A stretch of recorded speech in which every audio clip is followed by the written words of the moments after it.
Here's a little cool shot at something that just started working out for me pretty well.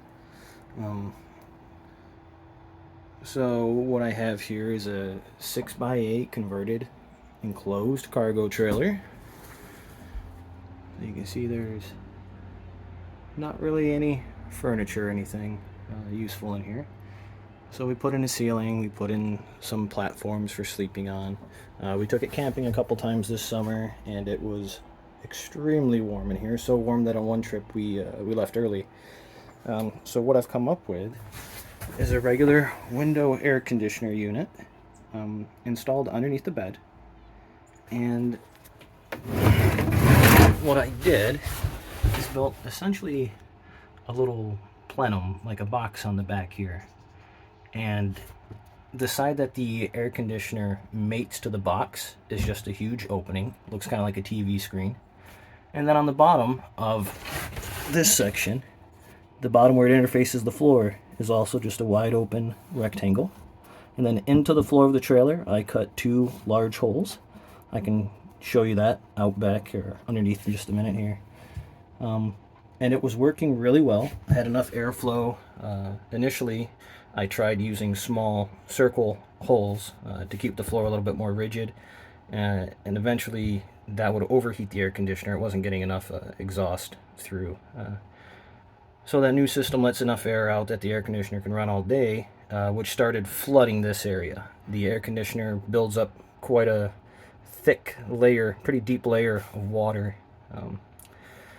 that normally would just be dripped outside or would evaporate as the air blows over it, but that wasn't happening here, and so that water was hitting the fan and splashing all over our buckets and storage underneath the bed here. So what I did is just drilled a little hole, 3/8 hole, and then I put some it's 1/4 inch tube, 3/8 outer diameter tubing into the hole as low as I could get it.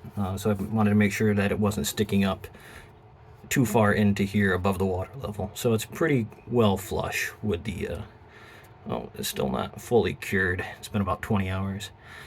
And then just a 3/8 hole, or whatever the next nominal size is up from 3/8 to allow the hose to fit through.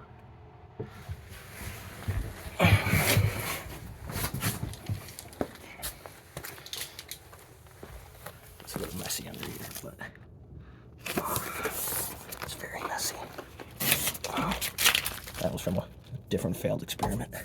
And you can see that hose just drips down here, and we have a nice little puddle. And then here are those holes that the air conditioner vents out of. I just put some regular screen material over that to keep critters out.